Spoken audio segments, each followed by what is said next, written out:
Greetings and salutations, everybody. Welcome to the best damn movie-related show on the planet Earth, the John Campea Show, coming from right here in our quaint little studio. I'm, of course, your host, back in my own chair again, John Campea. Good to see you guys. I'm joined in studio today by our technical producer, Jonathan Voico. This is SETI Alpha 5. This is SETI Alpha 5. And, of course, sitting over there, a guy who has no idea what that reference was, writer, director, producer, Mr. Robert Meyer Burnett. SETI Alpha 6 exploded 6 months after we were left here. Laid the planet to waste. I still remember, man, at that time, him dropping the bug in the helmet and then putting that at that time, you got, like, remember the context in the era that it happened in. That was one of the freakiest things. That messed me up. We're talking about Star Trek II, The Wrath of Khan, by the way. Wait a That minute. was one of the freakiest things I'd ever seen. Is today June 4th? June 3rd. June 3rd. Close. Tomorrow is the anniversary of the release of Star Trek II, The Wrath of Khan. Wow. Star Trek II, The Wrath of Khan and Poltergeist. Didn't they come out in 1982? Two. Yeah. The same day. That was a Sophie's Choice. That's crazy. Well, our friend Scott Mantz did an entire docu-series about 1982. Yeah. The year Yeah. of movies. I was in it. Anyway, we can get sidetracked on that for a long time. Guys, this is the show where we talk about our favorite things in the world, movies and movie news, TV and streaming, all that good stuff. And I'm so glad that you guys have chosen to be here and make this a part of your day. And you know, I just got back a few hours ago. My buddy Ryan and I, we literally drove. We left Hamilton, Toronto, Monday morning at 7 a.m. 48 hours later, I pulled into my driveway. That's insane. We dude. went from the northeast to the southwest nonstop. We just rotated, like when he was driving, I was in the back sleeping, and then we would switch nonstop all the way back. Did you keep track of how much you spent on gas for the entire trip? I did not. I'm going to have to check my expense report. I'm going to guess it's probably about 11 or 1200 bucks. Yeah. Yeah, that was not going to be cheap. But where was I? Well, I was out on the road doing the latest leg of our movie meetup tour. The movie meetups are simple. I just announce a city I'm going to be in, a particular movie theater, a particular movie, and a particular screening time that I'll be at. And I just invite people who maybe watch the John Campea Show who live in that area to buy tickets to the same movie. And then we hang out afterwards. And we did 4 cities. The first one we hit on this trip, these were the great folks in Columbus. I had never been in Columbus, Ohio. That was a great group that came out to that. Then from Columbus, we hightailed it over to New York. And we did it at an AMC theater out there in New York.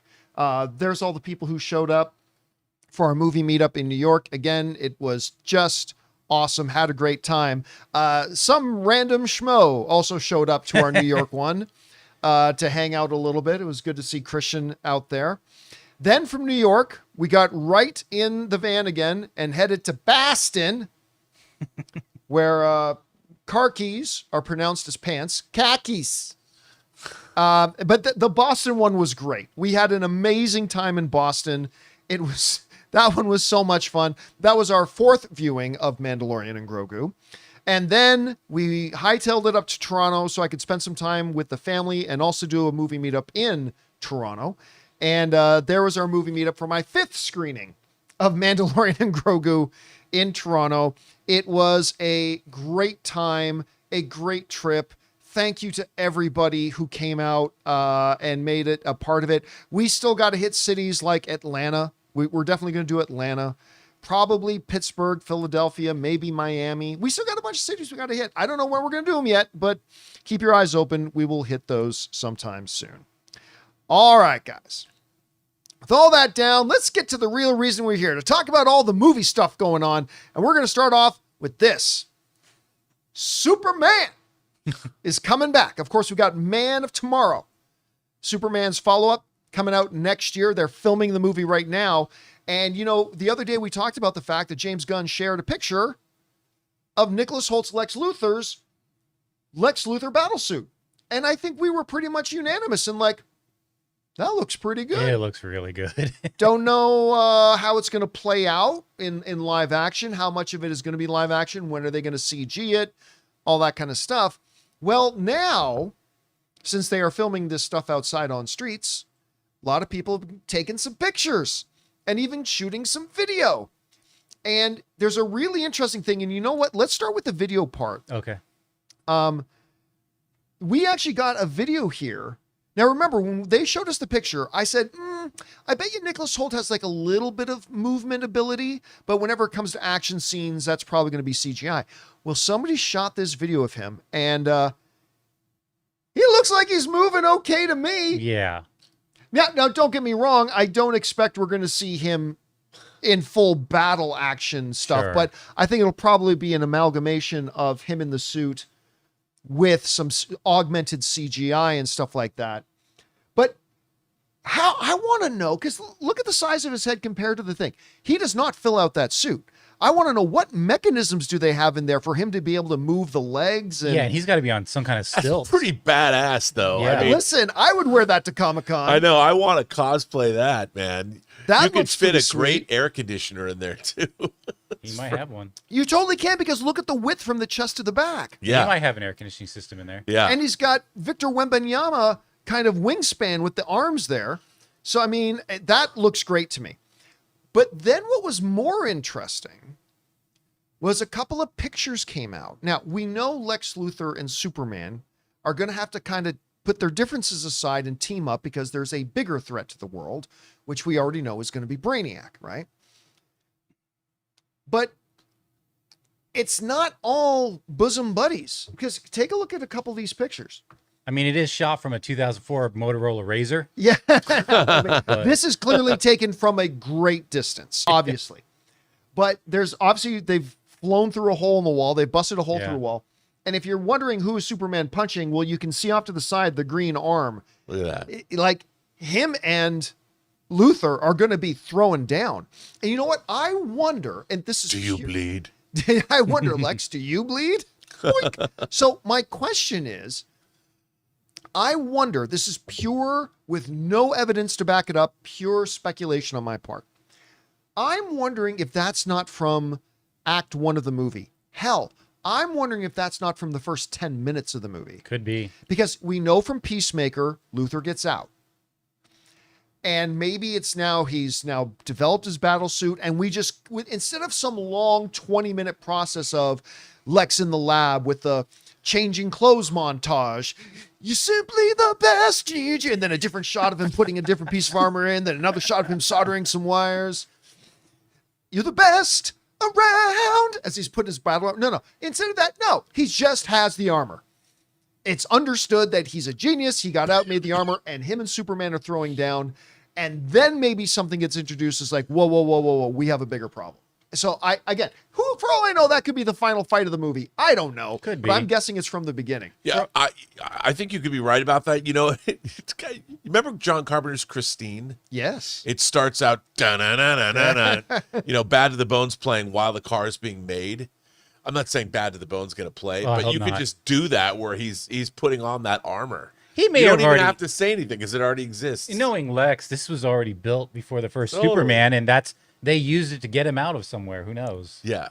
Yeah. Because That's like awesome. I was about to say this, but culture healers in the live chat just said it best. You don't just want to repeat the Tony Stark Right. Mark II Yeah. armor montage, right? Because people are going to be making comparisons. Yeah. Some other people in the live chat pointing out that there's an Argus logo on it. So he made this with support. But then again, we know because of Peacemaker, he was working with Argus. So Top two my guess hater. this is right from the beginning. Anyway, Rob, you had a chance.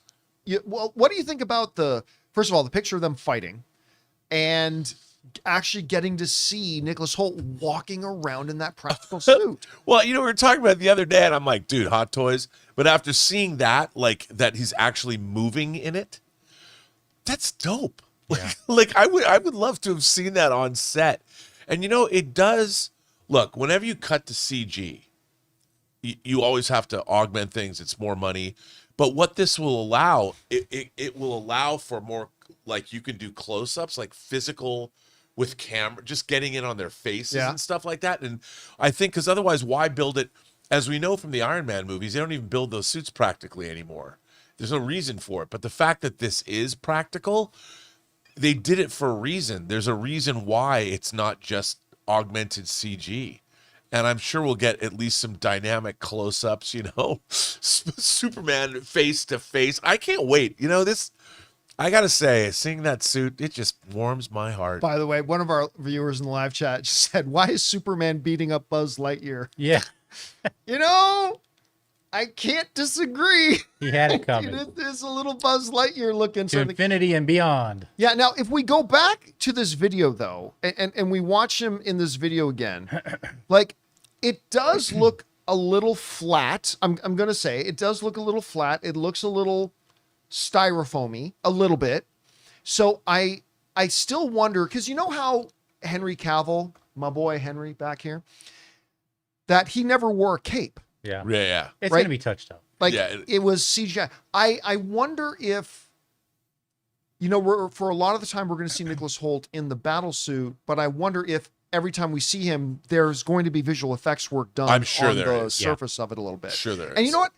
That would be a perfectly great compromise between getting that tangibility of a practical outfit with the advantages of some CG augmentation. Because for one, he's not going to have the dexterity of his fingers and stuff, and they're probably going to animate his fingers and whatever, when he's talking. Yeah, I don't think he's going to be able to move his fingers Yeah. in that. Maybe I'm wrong, but I'm going to guess he doesn't move his fingers in it. Anyway, guys, question is for you. What do you think of these images and this new video that we see of Nicholas Hoult in the Luthor battle armor actually walking around? I think it looks pretty great. Whatever you guys think about it, jump down to the comment section below and let us know your thoughts. All right, guys. With that down, let's move on to this, shall we? Sticking on the theme of the super family, we do, of course, have Supergirl coming, and two rather significant things have just happened. Number one, the tickets are now on sale. And as some quasi to bigger movies often do, they put the tickets on sale with the release of their final trailer. I'm sure there's still going to be a couple of TV spots, but they released what they called their final trailer. Now, this is a really good director. This is a director who has directed Academy Award-winning films. I think he's a tremendous storyteller. I love the way he handles dialogue. I love the way Gillespie handles characters. So I've got a lot of belief in the director, and that, of course, is the number one most important thing about what's going to make a movie good or not is who's your director. I really like her as Supergirl. Now, we only got a brief glimpse of her in Superman, but I really like Millie. I was thrilled with it when they announced her. I thought the perfect choice. She's going to be great in it. And I am looking forward to this movie. But I would be remiss if I didn't point out that I haven't been enamored with the marketing campaign. I certainly think the one trailer they had out already was certainly better than the other one, but I'll go so far as to say it's been not a terrible marketing campaign, but it just hasn't been one of those marketing campaigns. Like, for example, Obsession, that first trailer come out, and I'm like, this is a movie I got to see, along those lines. And it's been an okay at best thing. And this presentation they showed us at CinemaCon, the first half of it, I thought I was pretty disappointed with, to be honest. Now, then it picked up, and I did like the last part of it. I will say this. I do think this is the best trailer they've put out yet. And what was the movie? We were just talking about a trailer maybe last week or 2 weeks ago. Masters of the Universe. Yeah, it was Masters of the Yes, we Universe. were like, that's the trailer Yeah, they they should have should've let off led. with, right? Couldn't agree more. I watched this trailer, and I'm not just saying this because it's the best trailer they've done so far, but it also was structured like a first trailer. Yeah. It doesn't go a lot into plot. It's just tone. And I love the way that they start off this thing with, okay, the difference between Superman and me, I will wreck stuff. Like I'm paraphrasing, but that's it. There's the difference between Superman and me. By the way, I still do love the line, he sees the good in everyone, I see the truth. That's a good line. I'll give it that. So this trailer starts off with her just being a destructive force. I'm like, yeah, that's how you introduce Supergirl. And then some really nice little clips of, Lobo. I don't think this trailer was as good as the last Masters of the Universe trailer. This is not a game-changing trailer for me, but it was at least a trailer that I went like, okay, this is a trailer that would move the needle for me a little bit, because I don't know that the other ones did. So tickets going on sale. How's it going to do? You know, one of the big questions somebody asked me at one of those movie meetups was like, how big or small will Supergirl be? And listen, I've been saying since they announced the film, this is a derivative B-level character. You cannot, with any ounce of intelligence or sanity, expect that that a Supergirl movie is going to come out to the same numbers that a Superman movie is. That's just not going to happen. So there's no point in putting the goalpost saying it's got to make 90 million, and no, it doesn't, and it's not going to. They're saying right now somewhere between 50 and 65, maybe as low as 47, maybe as high as 70. And to me, if it can get to that 60, 65, 70 range, I think you take that as a win. Listen, by making a Supergirl movie, by making a Clayface movie, what James Gunn and Peter Safran have made abundantly clear is they understand what is required right now for DC. Because as well received as Superman was, you cannot overstate just how badly destroyed the reputation of DC was by the DCEU. It totally obliterated their reputation. And they are still in the rehabilitation stage. If you were worried about just getting blockbusters out of the gate, you don't make a Clayface movie. And you sure as hell don't make a Supergirl movie. You don't do those first. You kind of follow the Marvel way of doing it, is they make your biggest and most popular characters first. You make your Iron Man, you make your Thor, you make your Captain America, right? You do. But that's not who's doing. And why?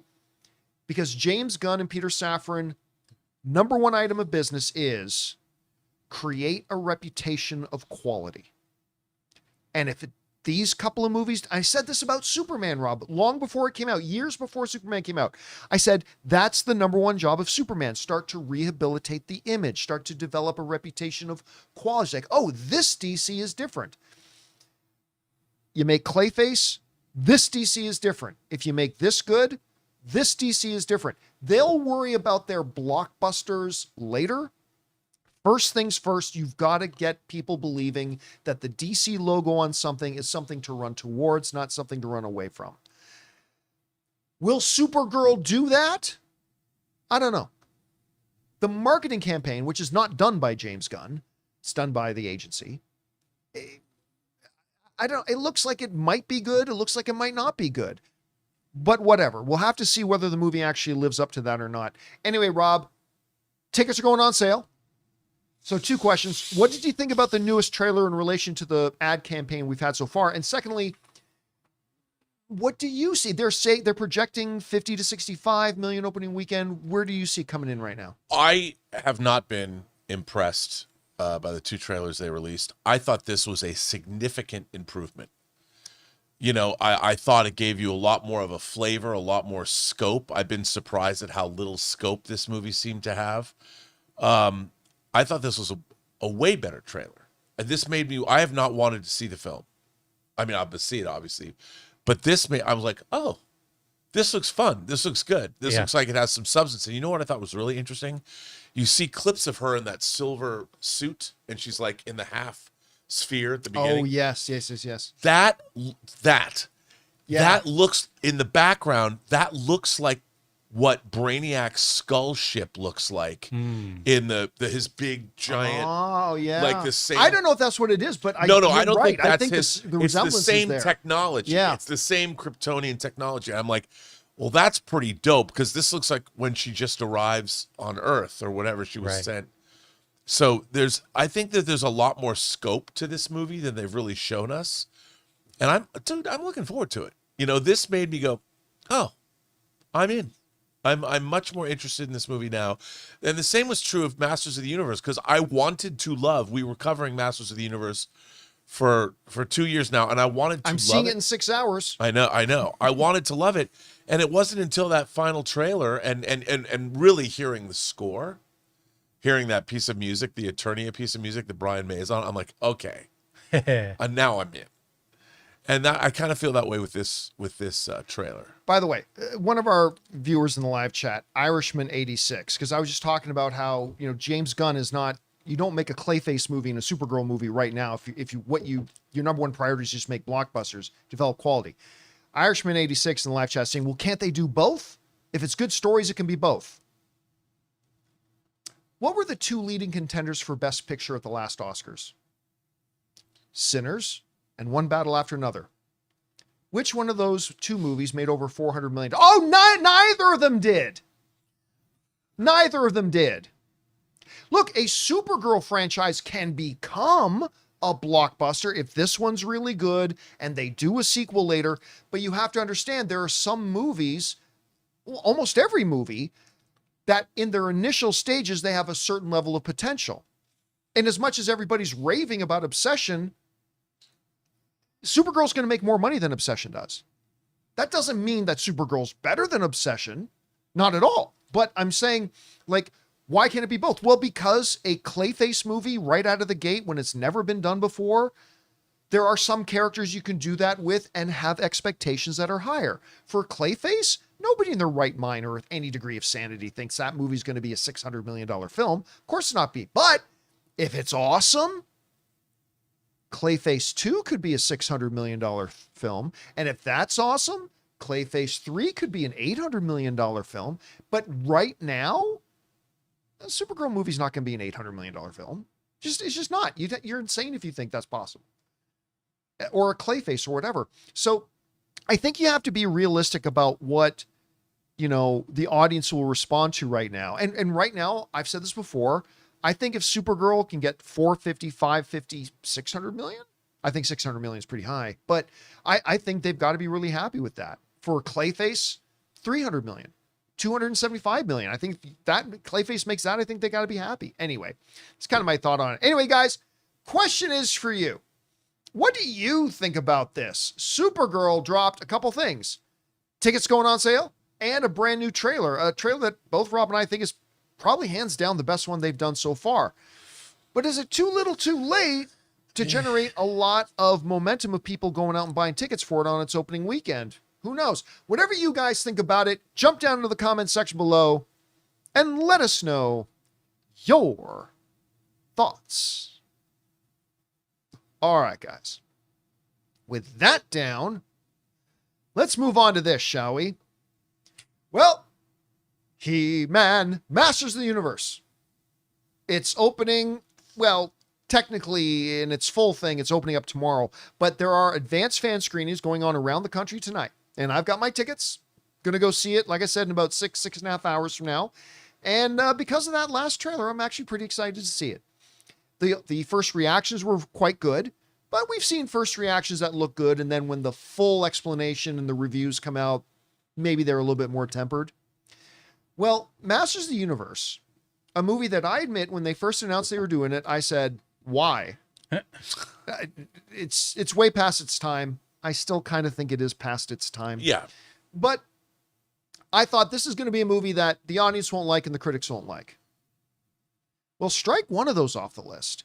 Because right now, with the review embargo lifted earlier today, Masters of the Universe is holding a 75%.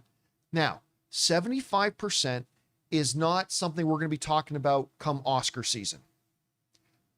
But if you were to have told me 8 months ago that Masters of the Universe from the critics... Certified fresh. Well, when I just looked at it, it was at 107 reviews and 75%. Either way. Oh, that's weird. 74, 75. That Yeah, happens. That happens. Whatever. But I would have thought you are smoking something that is giving you delightful hallucinations. Because I just don't see how a He-Man movie is going to get a 74, 75, 76%. I just don't see it. And yet here we are. And let's go over and take a look at some of the reviews. The Daily Telegraph liked it, said nostalgists with a soft spot for Masters of the Universe will love every last shout out to the franchise's heyday. Newcomers to this wacky world will appreciate the movie's winking refusal to ever take itself too seriously. The New York Post liked it. They said, no, this decidedly summer flick directed by Travis Knight was made solely for your amusement. It's fun, helium light and doesn't have a single thought in its dumb head. Oh. But you know what? That's the formula. That's the formula. Now, Sydney Morning Herald did not like it. They said, as in the recent Mortal Kombat 2, it's as if the filmmakers, I actually kind of had fun with Mortal Kombat 2. It's as if the filmmakers were caught between fan service and mockery and opted for a bet each way, banking on the CGI clutter to distract us from overthinking. The Irish Independent liked it. They said, unashamedly marvelized, you could do worse than Masters of the Universe, assuming you're in the market for 140 minutes of CGI-heavy fantasy action with a side order of comic nerd wit. Jelly Films liked it. They said, Masters of the Universe delivers campy fun with heart, humor, and memorable characterizations, bringing the wonder of the 80s cartoon back to life. RTE liked it. From a Lundgren cameo, well, I didn't know that.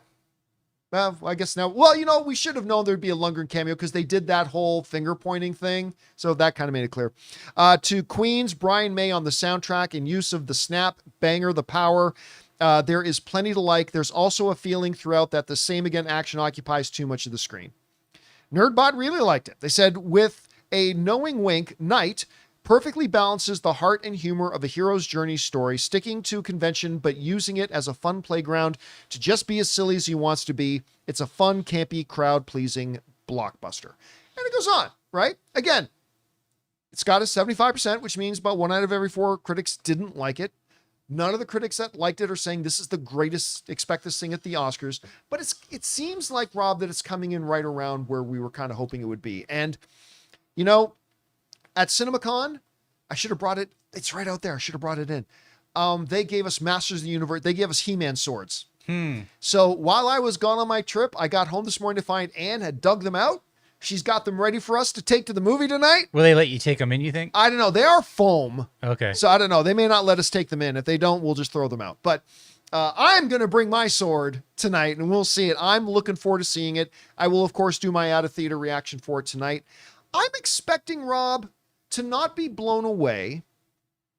But if I can come out of it with the same or better feeling that I had coming out of Mortal Kombat 2, which was, this was dumb.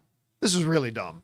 But I had fun. I mean, the action was fun enough. The one-liners were funny. If I can come out with at least that, and hey, it's Travis Knight, maybe more, I think I'm going to walk out of there satisfied tonight. But then again, I thought I was going to walk out of Kraven the Hunter satisfied, and we all know how that turned out. Anyway, Rob, you're hearing the full reviews now. What are you expecting out of Masters of the Universe? Did you see the clip with Skeletor kind of monologuing? Yes.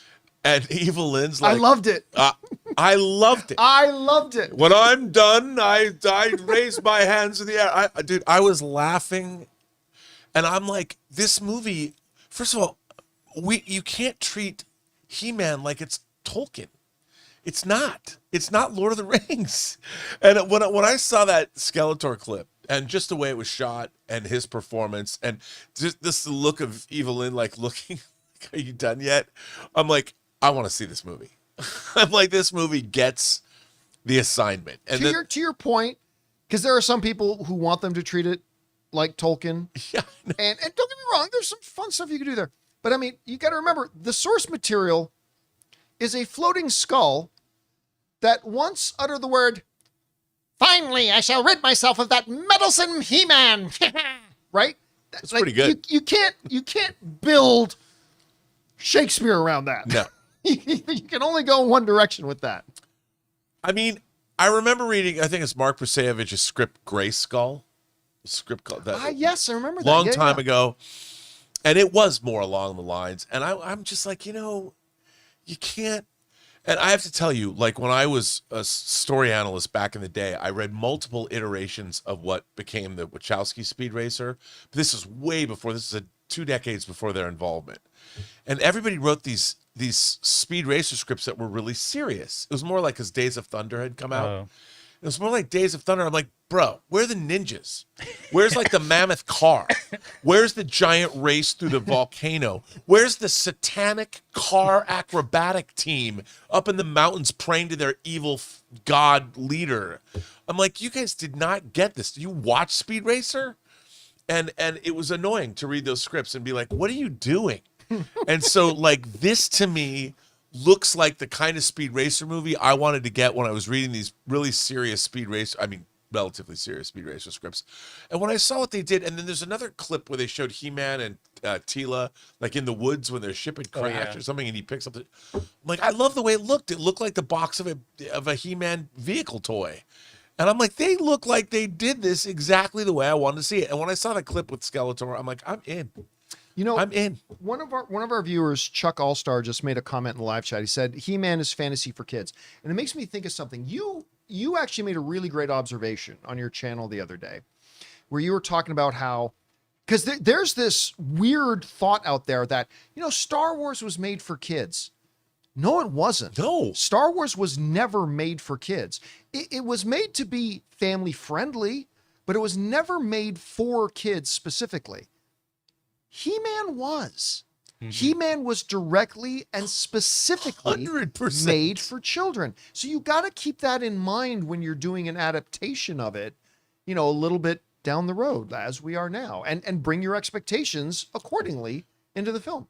And it's like, dude, if I saw this when I was like 10, if I saw it on Saturday afternoon, I would have been all over this. This would have been like the greatest. And I've only seen clips. I'm in. All right, guys. Question is for you. What do you think about this? I mean, the reviews are now coming in for Masters of the Universe, and I'm not saying they're sky high, but they're sky high compared to where I would have thought they would have been a year ago when they first announced this film. I mean, and when I got my first couple of glimpses of it, I mean, this is actually pretty good. Will it turn out that way? Will I end up liking it? Will it be my new Craven? Who knows? I'm going to do an out-of-theater reaction tonight. Whatever you guys are thinking about this right now, jump down to the comments section below and let us know your thoughts. All right, guys. With that down, let's move on to this. There are some IPs that get to truly enjoy two lifespans. There was the Stargate movie with James Spader, Kurt Russell, and it was modestly successful. Not a blockbuster by any stretch of the imagination, but it introduced us to this idea of this world of the ancient Egyptians were actually these godlike alien creatures and this whole mythology of the Stargate transportation system throughout the galaxy. Well, then came an entirely different incarnation of it with the Stargate SG-1 television series with MacGyver. And that was one of those shows that was kind of like Kevin Sorbo's Andromeda. I would just watch it because it was pretty fun to watch. I really like Stargate. I did. I was not like a major Stargate super fan, but I really enjoyed Stargate. I liked it a lot. I thought Atlantis was okay. I didn't like it nearly as much as SG-1. And then I just kind of found the more they did, the less I started to like it. Well, anyway, you guys might remember that a couple of years ago, they announced that they were bringing Stargate back. Amazon was greenlighting a brand new Stargate series with one of the writers of the original Stargate SG-1 to be the showrunner of it. A lot of people got excited about it. And some people, I remember somebody wrote in live once and said, how come you guys haven't talked about the Stargate thing? I said, well, I'm not sure it's going to happen. I mean, even their announcements of it doesn't sound like it's a sure thing. Well, I said, once something more concrete comes in, we'll discuss it. They had that Zoom call to announce it. Yes, that's right. Which I watched. And I said, like, I don't know that this doesn't sound really concrete yet to me. Well, according to Variety, the concrete has been dusted. Stargate TV series from Martin Garrow, who was involved in the original Stargate SG-1 series, is no longer moving forward at Amazon. They wrote the following. The new Stargate TV series has been axed at Amazon, Variety has learned exclusively. The show was first announced with a series order in November of 2025. It hailed from writer, executive producer, and showrunner Martin Garrow, I hope I'm saying his last name right, who was a writer on Stargate SG-1 and Stargate Atlantis in his early career. Stargate Atlantis, which was my first exposure to one Lobo. That was my first exposure to Jason Momoa. He was in Stargate Atlantis. According to an individual with knowledge of the situation, Amazon's execs were concerned that Garrow's take on the series would not have broad appeal beyond the franchise's already dedicated fan base. That statement, I think, is a loaded one because it speaks to something about trying to revive IP, whether you're talking about novel IP, comic IP, game IP, old television show IP, what have you. In that, if you're going to create a version of it and adapt it into a film or a new series or whatever for a new audience, there are two trains of thought. One is make it for the people who are already diehard fans. Just write it in a way to just really appease the already existing diehard fans. The problem with that thinking, though, especially if that's a limited demographic, is we don't know that we can be successful on a scale that we would need this to be successful at if all we're doing is aiming to please the already pre-existing fans of the old IP. Not that you should disregard it entirely, of course not, but if that's what we do, we have to be able to make it and reinvigorate it in such a way that it will hopefully be entertaining to the original fans, but also be there and be something to have a wider audience come in as well. And if Amazon looked at it and said, dude, you're just making this too much like SG-1. Now, those words aren't in there. I'm taking the liberty of paraphrasing a bit here. But if they looked at it and said, this is too much SG-1, like you're not adapting this to have a wider reach than that original series did, then I can understand them wanting to pull the plug. But it also raises this question to me. They have not announced whether this was going to be a reboot of Stargate or whether it was going to be yet another continuation in this world. You know, whether we're going to get MacGyver back as the old general, you know, he's the older general now. Of course, he became the general later in the series anyway, but I mean, now he's the older general and all. Were they going to do that? If so, who are you making this show for? I just don't know. And I know I'm going to get a lot of people angry at me for this, but so be it. I just don't know that Stargate is a name that is instantly going to have heads popping up and going, ooh, a new Stargate thing, other than the diehard fans of the original stuff. But I will say this, Rob. I think the mythology built around Stargate is one of the best in sci-fi in decades. Just the pure root mythology that you could build something insanely great around. So I see the potential there, but it would all depend on what their direction was. Was it rebooting it? Was it giving it a totally new manifestation? Or was it going to be just yet another... Because what was the name of the last one they did? There was the one where they were the ship in space. There was Infinity. There was Universe. So I think Stargate Universe is the one that I was thinking about. With the one guy from the Full Monty was one of the stars of it. Anyway, so it would all depend on which direction they were going. But I got to say, if Amazon was concerned that they were just focusing too much on the existing fan base, it was probably the right idea. But I should point out one more thing, Rob. Later in the article, it makes sure to point out that this is not saying that Amazon is getting out of the Stargate game. They still want to develop something from it. It just looks like this iteration isn't going to be it. Rob, you read the story. You've been following this.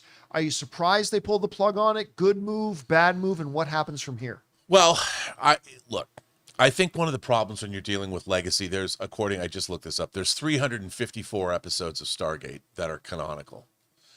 That's a lot. That's like twice as many Next Generation episodes, and that ran 7 seasons. So you're looking at more than 14 seasons of Stargate. So if you're going to revive Stargate, and I think this is true of a lot of IPs, if they're going to take something and revive it, I think a lot of the time there's two schools of thought.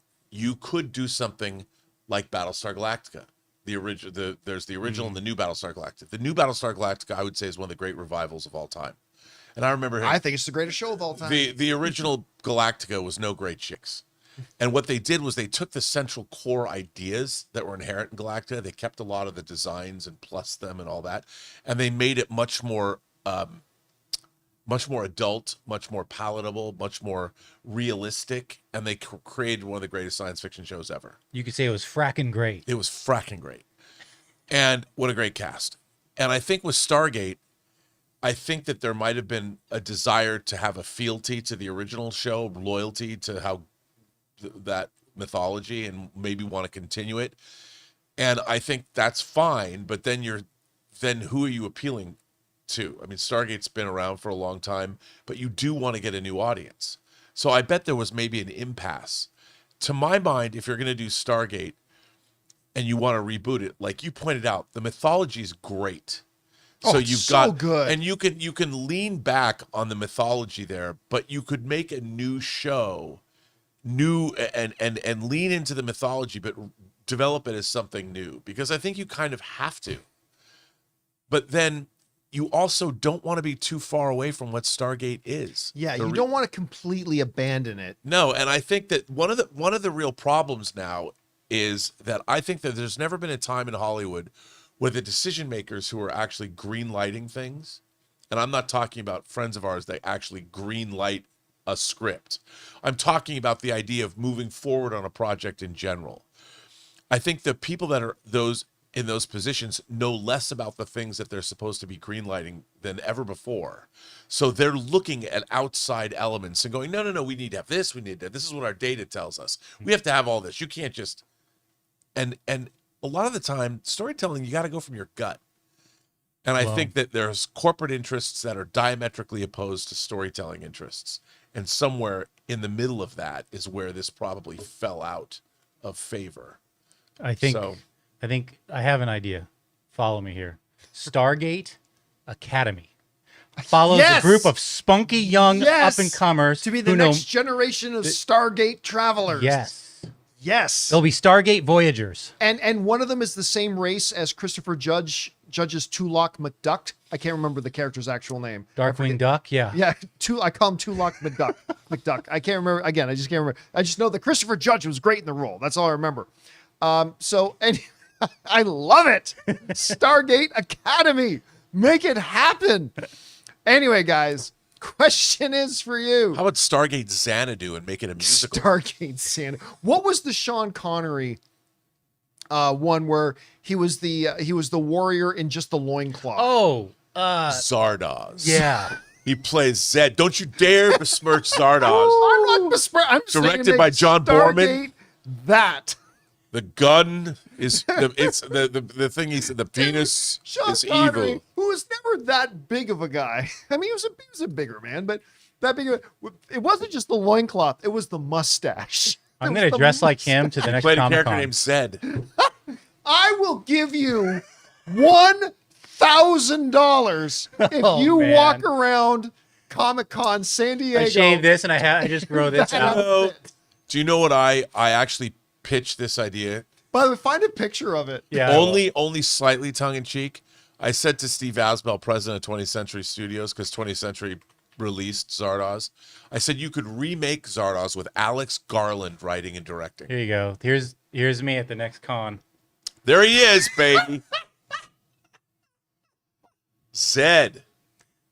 I might wear that tomorrow at work. I might wear it on the show tomorrow. God, that is Sean Connery at his finest, ladies. And no, that is not a picture from the original Highlander.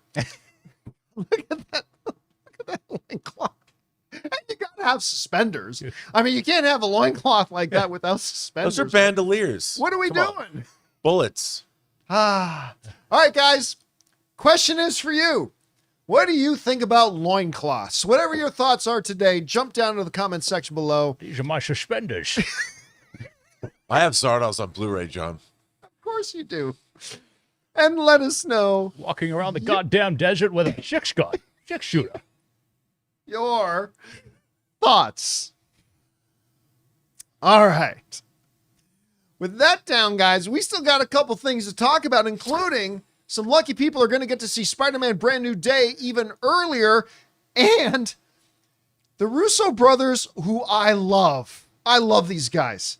But they and Marvel just kind of pulled a PR bonehead move that we have to talk about here. But before we do, we're going to take a quick second here and thank the sponsor of today's episode of the John Campea Show. Just helped me out a lot on the movie meetup tour, our friends at Pocket Hose. This loincloth is holding up a puck.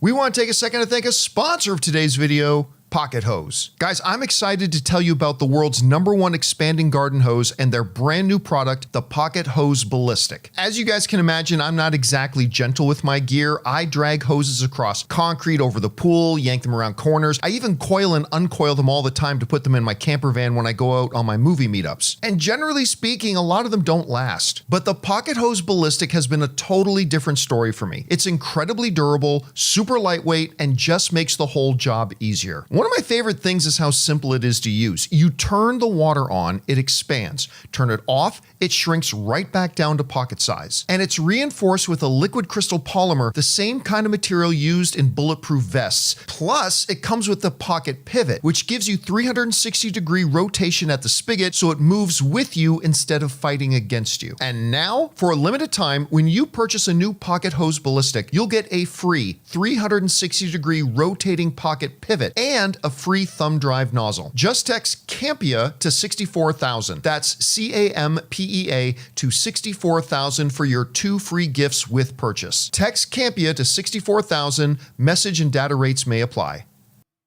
And thank you to our friends at Pocket Hose for sponsoring today's episode of the John Campea Show. All right, guys. With that down, let's move on to this. Spider-Man, brand new day, coming out officially, I believe, on July 31st. I think that's the official release date. But hold your hoses, because it is now official.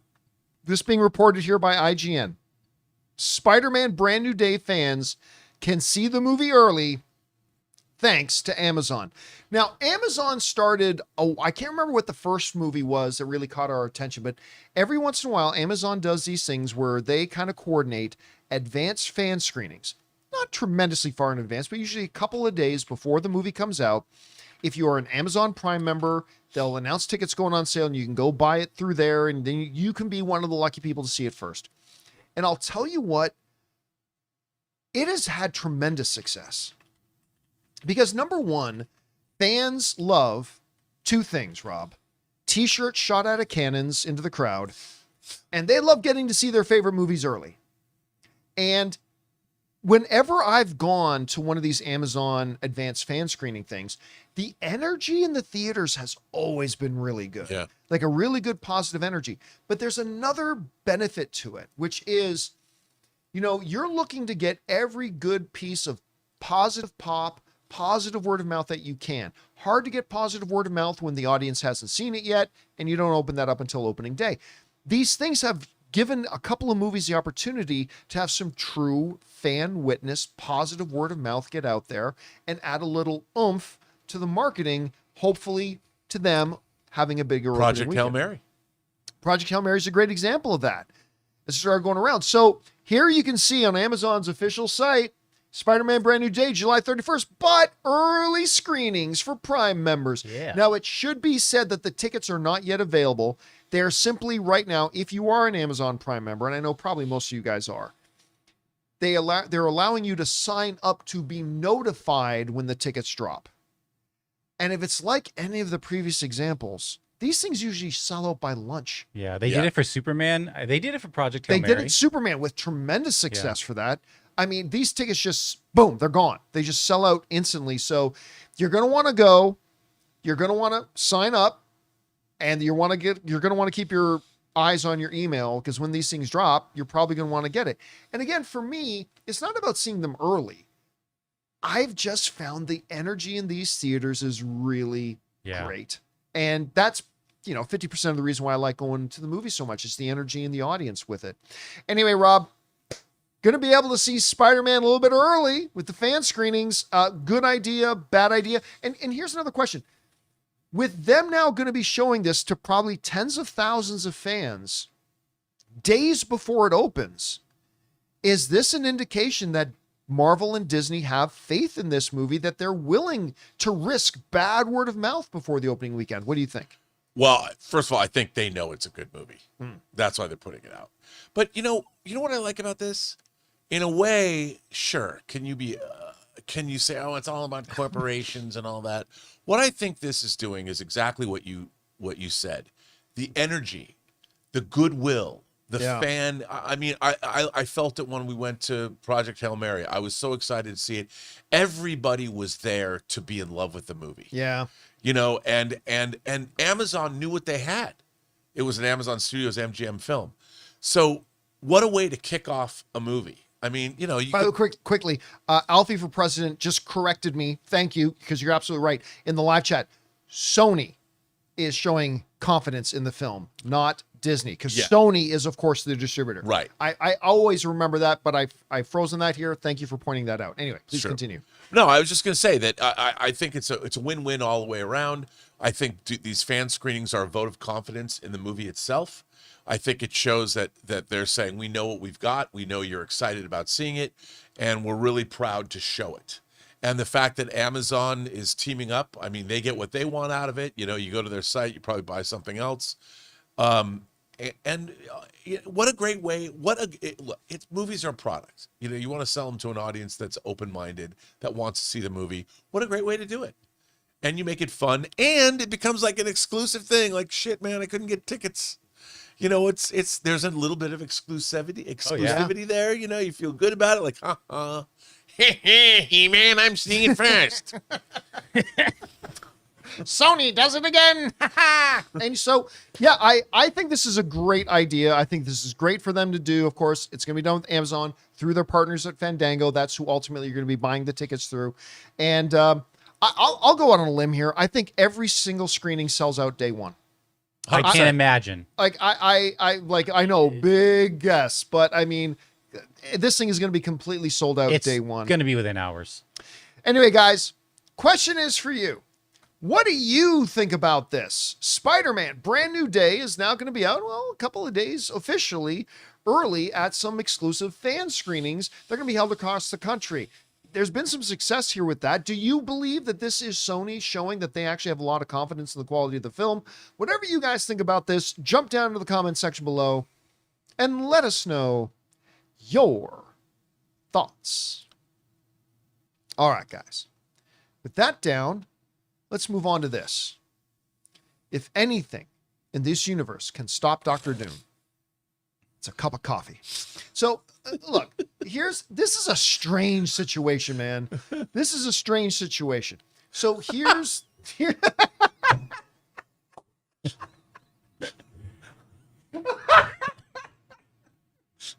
It appears we've been had again. So, Tony Starbuck. So, Yes. so here's the gist. While we were on the road, a bunch of people pointed out to me, John, did you hear they're about to drop the Avengers Doomsday trailer? I'm like, well, I am on the road, but that's funny because I've kind of kept my eye on the news feeds. I don't remember seeing that, but here's what it was. And I'm paraphrasing. This is summed up in the article here on IGN, which, by the way, you can go and read the full article if you like. Here's the basic gist. Joe and Anthony Russo, who I just think are dynamite. Like I love these guys. I really do. They kind of teased out that, hey guys, at 2 p.m. on whatever day, we got some Doomsday surprise coming. I'm paraphrasing a little bit, but that's exactly how they. We got some Doomsday surprise coming. My stars and garters. 2 p.m. Mark it down. Be careful. So that's what they said, right? My chalice of decaf. Yeah. So they say this, and in their defense, they never said we're dropping the Doomsday trailer. They never said that. Okay, just to be clear, because like I said, a lot of people were writing me, John, did you hear they've announced they're dropping the Doomsday trailer? No, they didn't. This is a great example where it's fun to speculate, but never let your speculation become expectation. And there were a lot of people who were just expected that this trailer was going to drop. And as IGN pointed out, then a lot of people got really pissed off when what they got was coffee. It was literally an event. They took some coffee shop, I believe it was in London. Yeah. And they but that's cool. Look at that. They rebranded the coffee shop and they're like putting out some Latverian choice coffee. And you get it. And of course, Cool sticker. Cut to those are on like, eBay now for $400. $4,000. And so the people, and there were a lot of them, who thought that they were about to get the Doomsday trailer, felt like they had just been, well, for the lack of a better term, cock teased. And that they thought they were it was a bait and switch. They thought it was a bait and switch. They felt like it was a bait and switch. And here's the thing. I am torn on this because I am of two minds. On the one hand, like I said earlier, they never said it was going to be the trailer. I never believed it was like, going to be. Hey, we're doing something special. Must be the trailer for Doomsday, or it must be Chair Watch 2, or like whatever. They never said that. And I got to make sure that I did. So that's the one side of my brain. It's like, come on, guys. Like, they never said that. But my love for the Russo brothers aside, you have to, when you are in a position like theirs, have some degree of self-awareness that you got to understand when you jump on social media and say something, you've got to at least consider how will this be interpreted. You have to think about that when you're the Russo brothers and understanding the whole world right now is kind of hanging on every character you put into any social media post right now, looking for secret meaning in every little thing. When you get on your platform and say, hey, everybody, you might want to stick around for 2 p.m. tomorrow. It was literally a coffee thing. And again, they never said it was the trailer. They never lied to the audience. I just think they uncharacteristically showed a lack of self-awareness and a lack of understanding. And like is pointed out in the IGN article, people got upset. People got upset because they love the MCU and they love the Russo brothers. And when they feel like the Russos are promising them something, which they never did, but when they feel like these people that they love is promising them something and then it was a big nothing burger. And I'm sorry, who at Marvel thought, man, people are really going to get excited for this coffee announcement. They're really going to be happy they tuned in. Nobody cares. I'm sorry. Nobody cares. So Rob, for me, I'm asking myself the question, obviously some people got upset. I'm asking myself the question, should they have been, are they justified in feeling upset? And I'm not sure how I feel about that. Because like I said, on the one hand, they never said remotely that they were dropping the trailer.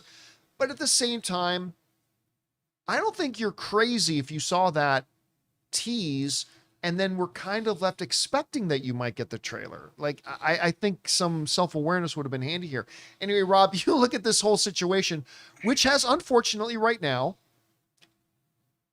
put a little cloud over the enthusiasm around the MCU. Now you got some more MCU fans are a little bit upset in a moment right now where they need to be building nothing but positive energy and positive momentum heading into December. I don't know. What do you make of this whole situation? I think, one, it's hilarious. Two, I mean, first of all, okay. Coffee around Avengers Doomsday and, Latverian coffee, Dom Latverian, whatever that means. Not exactly the thing that you're expecting from, and be that as it may, they have exasperated this. This has got to be even more exasperating than it would normally be because there was a teaser trailer at CinemaCon in April. It is now June, and this, I don't think there's probably in my lifetime, or at least in the last, maybe in the 21st century, has there been now a more eagerly awaited trailer than Avengers Doomsday. They have created this they have done this themselves. And to have the Russo brothers, and didn't the Russo brothers go to this coffee place? Weren't they? Yeah, they were there. They were signing bags. They were signing bags of coffee. The Russo brothers were actually there. Like, if they had shown the trailer at the coffee house, then it would have been a win-win for everybody. Oh, 100%. Yeah. That would have been the ultimate win-win for everybody. And it's just that, and the Russo brothers were there. They were in Old Blighty, right? I mean, it was all. So I do think. Look, I think the event's kind of cool. Like, I would love a bag of Avengers coffee. But do you get the directors of Avengers Doomsday and announce on social media for a coffee stunt? No, I mean, but where they're going, it's cool. They could have been. They could have been. You know, they could have each been wearing Sean Connery's loincloth from Zardoz, which would have been, you know, and if they showed up, because one of them lost a lot of weight, looks great. I think it was Joe Russo. That's Joe, yeah. Joe's looking really good. Joe's looking good, very healthy. Or maybe it was just the stress for the movie. It's made him waste away to nothing. But no, I think they this was probably not the best move, John. Probably not the best move.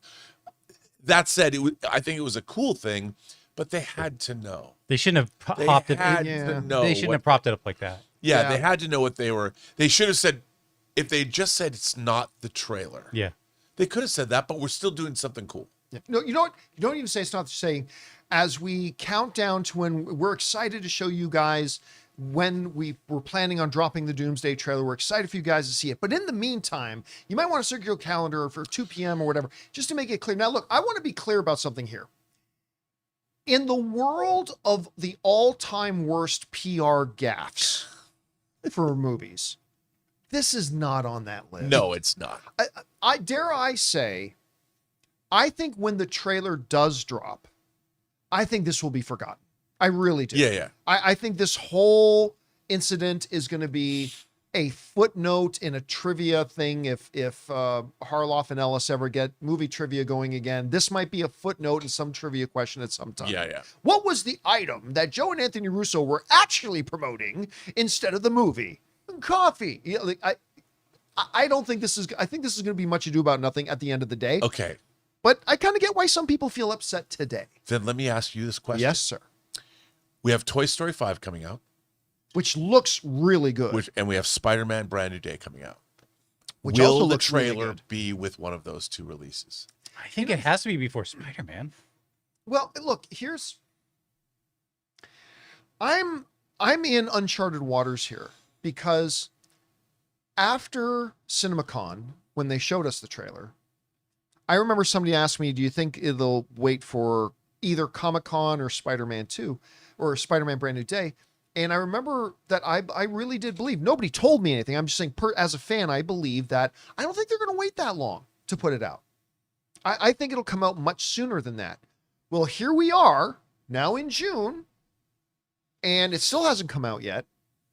We are now getting into that realm. We're 5.5 months away from this movie coming out, which, 6 months, I think is too early for any movie to really start their marketing campaign. But we're 5.5 months out now. We're getting closer to that. But look, I'm still of the belief, Rob, that the first time people are going to see the Avengers Doomsday trailer, it is not going to be in the movie theater in front of Spider-Man. I mean, it may play it in the movie theater in front of Spider-Man, but it would have dropped on YouTube 48 hours before that. I mean, that's just the world we live in now. Unless it's a Christopher Nolan film, they put the trailer out online first, and then they'll attach to the movie. So I'll say this. Understanding that I didn't even think we would have to wait this long for it to drop online, I can't see July 31st coming and not having the Avengers Doomsday trailer out in public. I just can't see that happening. I don't know. What do you think? I agree with you. I mean, I'm surprised. I will say too this. I think they're going to give us a different thing than what we saw at CinemaCon. I think there's going to be more to it than what we saw at CinemaCon because they've had time. They've been doing reshoots. They've been doing all kinds of things. And I do think they put together that thing for CinemaCon, but I'm beginning to believe that what we're going to get is going to be bigger and more expansive than what they showed. See, I think we're going to get the same trailer. I do. Actually, Jonathan, when is Comic-Con? Yep, I'm already on it. So the panel for Hall H is July 25th for Marvel. You know what? It's 5-6 days before. I can't see them not drop. Okay, look. Maybe I can see them dropping it before Comic-Con.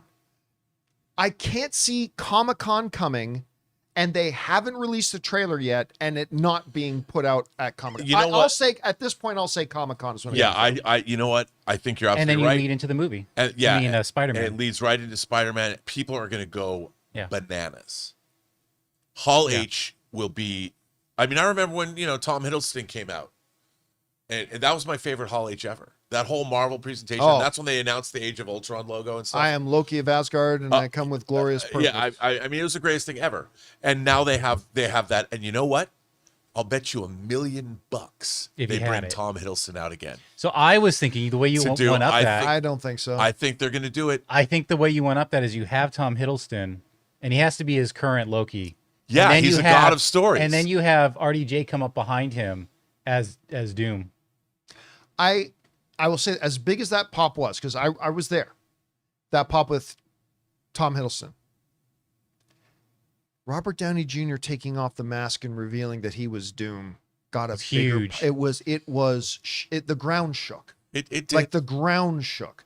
Like, to me, it wasn't as cool as the Tom Hiddleston one, but if you're talking about the sheer volume of the pop, that was something different. Whatever they do, it's going to be the biggest Hall H presentation of all time. Do they announce Blade again? This time we mean it. Ladies and gentlemen, Mahershala Ali. man. Mahershala Ali comes out in his wheelchair. I can't wait to play Blade. Maybe someday that'll ever happen. Anyway, guys, question is for you. What did you think about Coffeegate? Like the big bane of Latveria is coffee time. Did you think it was a bad move? Do you agree with me that, listen, when the trailer comes out, no one's even going to talk about this anymore, but some people got upset. Anyway, whatever you guys think about it, jump down into the comments section below and let us know your thoughts. And all right, guys, that will do it for today's installment of the John Campea Show. Thank you so much for being here and making our little show a part of your day. Big special thank you to all of you guys, like the near 4,000 of you in the live chat talking. I've read off a whole bunch of your comments today. I love seeing the stuff you guys have to say and talking amongst each other. Thank you so much for being here and actually joining us live for the show. We really appreciate it a lot. Again, keep your eyes open. A little bit later tonight on the channel, I will be putting my out-of-theater reaction to He-Man. Looking forward to it. Getting Jared Leto his second Academy Award for playing Skeletor. Of course, want to thank our technical director, Jonathan Voico. Russo straight up said, You get nothing. You lose. You lose.